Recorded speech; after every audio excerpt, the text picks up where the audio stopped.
हुजत हो त पुनुअसी मुँह कमीणी कही असल आरी जाम जे पले आऊं पई हूजा पाइन पेर में तेह जुती न जेही विसारे वेही तिन केचन खां कीअं रहा। हाणे आऊं तकरीर जे लाइ गुज़ारिश कंदुसि नंढड़ी कूंज खे त अचन ऐं तकरीर पेश कनि। ज़ोरदार ताड़ियूं थी वञनि।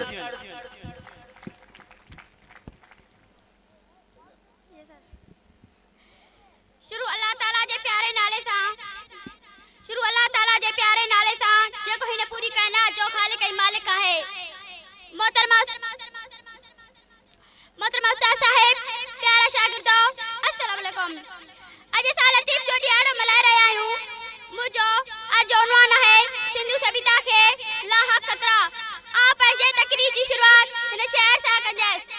जे जंग कंदो तंग त साड़े अचबो, जे जंग कंदो तंग त साड़े अचबो, हूंदो जे बयाबान त लताड़े अचबो। ओ मंज़िल मक़सूद ही वाइदो आतो सां आयो जे अॻियां उबत ॾारे अचबो। रिस्पेक्टेड सर, असांजी धरती सिंध हज़ारे सालन खां ख़ुद मुख्तियार ऐं खुशहाल खितो रहियो आहे।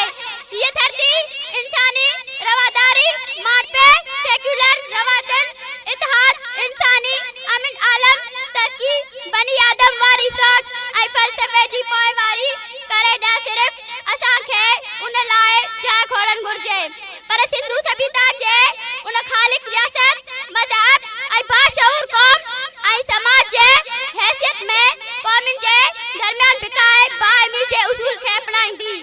इंसानी तहज़ीब, कल्चर ऐं सभ्यता जे तरक्की में पंहिंजो शानदार हिस्सो फ़र्ज़ अदा कयो। रिस्पेक्टेड सर, अॼु जेका इंतिहा पसंदी असांजे हिन समाज में घर करण जी कोशिश करे रही आहे।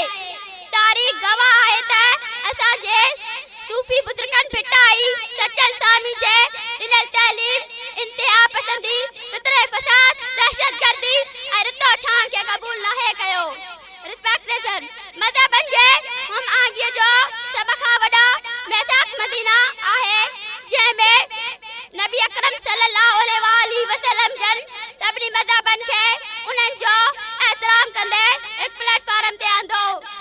असांखे हिते फैलायल इंतिहा समेत सभिनी मसइलनि खे तालीम जा 4 साल करणो आहे। आखिर में मुझे तरफां सभिनी सिंध वासी समेत तव्हां सभिनी खे लतीफ जो ॾियारो दिल जे उतां घुराइण सां मुबारक। आउं हिन शहर सां पंहिंजी जाइ वठंदसि। सिगो ब्रिज सिज रेड़े कढिज रात, सिगो ब्रिज सिज रेड़े कढिज रात, मुंहुं पोखणा आहिनि बिच ईंदड़ इनकलाब जा। Wish U all the best.